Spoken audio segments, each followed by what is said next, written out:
Hello guys, అందరికీ నమస్తే. Today special cabbage pakodi అండి. క్యాబేజీ పకోడీని రెస్టారెంట్ స్టైల్లో పర్ఫెక్ట్గా ఏ విధంగా ప్రిపేర్ చేసుకోవాలో మీకోసం అయితే చెప్పబోతున్నాను. చూడండి ఎంత క్రంచీగా క్రిస్పీగా వచ్చిందో. చూడండి, స్మాష్ చేస్తే కొంచెం కూడా పిండి లేకుండా వచ్చింది. ఈ విధంగా మీరు కూడా ట్రై చేయాలనుకుంటున్నారా? తప్పకుండా షేర్ చేస్తున్నాను, చూసి ఒకసారి ట్రై చేసుకోండి. దీనికోసం అయితే నేను ఒక హాఫ్ కేజీ క్యాబేజీ తీసుకున్నానండి.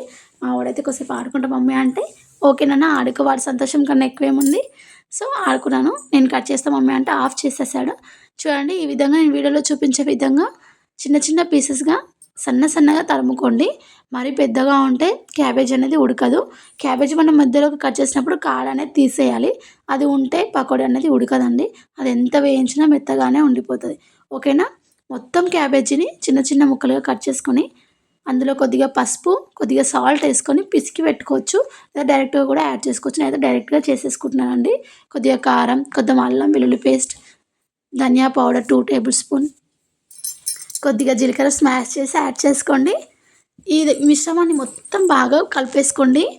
ఎంతలా అంటే వాటర్ వచ్చేంత వరకు ఈ విధంగా కలిపేసుకొని 1 అవర్ స్టోర్ చేసుకుంటే ఆటోమేటిక్గా అవే వచ్చేస్తాయి. టైం లేనప్పుడు మనం బాగా కలిపేసుకుంటే నార్మల్గానే వచ్చేస్తాయి. చూడండి, ఈ విధంగా మొత్తం కలిసిపోయింది. వాటర్ వచ్చేంత వరకు పిసుకోండి. చూడండి, వాటర్ అయితే వచ్చేస్తున్నాయి. మీరు కూడా ఇదే విధంగా వాటర్ వచ్చేంత వరకు కలిపేసుకొని కొద్దిగా కరివేపాకు, కొద్దిగా కొత్తిమీర కూడా యాడ్ చేసుకొని 1 కప్పు రైస్ పిండి, 2 కప్పు శనగపిండిని యాడ్ చేసుకొని పిండి మొత్తం టైట్గా కలిపేసుకోండి. మెత్తగా రావద్దండి, టైట్గా కలుపుకోండి. పొడి పొడిగా ఉండాలి.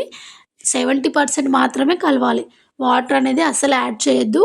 క్యాబేజీలోనే వాటర్ వస్తాయి. ఓకేనా ఫ్రెండ్స్? ఈ విధంగా కలిపేసుకోండి. కలిపిన వెంటనే క్యాబేజీ పకోడీ అనేది చేసేసుకోవాలి. స్టోర్ చేసామనుకోండి, పిండి అనేది మెత్తపడిపోతుంది. పకోడీ అనేది క్రిస్పీగా కాకుండా మెత్తగా వచ్చేస్తుంది. ఇప్పుడైతే మనం ఒక కడాయి పెట్టేసుకొని దానిలో ఆయిల్ అనేది ఎక్కువ వేసుకోవాలండి.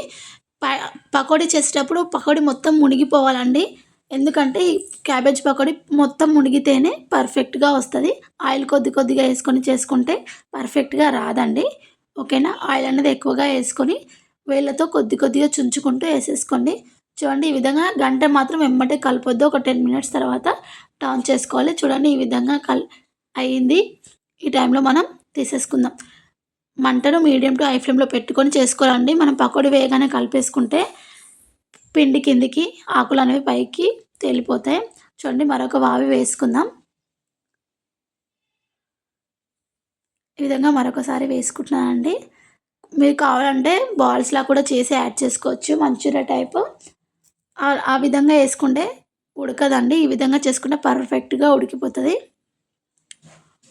ఇవి గోల్డెన్ బ్రౌన్ కలర్ రాగానే తీసేసుకోవాలి. ఎక్కువగా ఫ్రై అయినాక తీసుకుంటే పకోడీ అనేది కొద్దిగా మాడినట్టు అనిపిస్తుంది. సో పకోడీ అంతా అయిపోయిందండి. మనం ఒక హాట్ గిన్నెలోకి సర్వ్ చేసుకుంటే సరి.